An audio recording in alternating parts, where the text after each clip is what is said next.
ay rated SPG. Striktong patnubay at gabay ng magulang ang kailangan. Maaaring may masiselang tema, lengguwahe, karahasan, sexual, horror o droga na hindi angkop sa mga bata.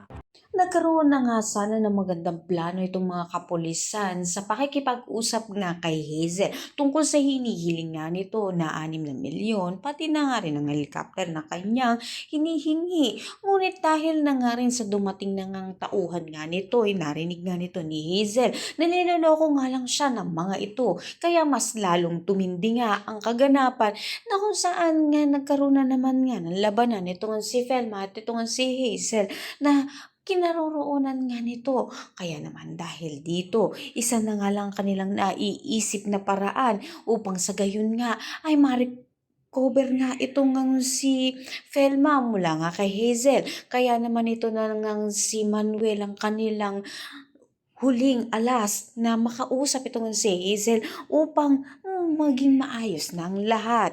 Kanila na nga na pinapunta itong si Manuel upang manipulahin na nga itong si Hazel na kung saan habang niyakap niya nga nito ni Manuel itong si Hazel ay nakaabang na nga at naasinta na nga ng sniper itong si Hazel na nagpabagsak dito.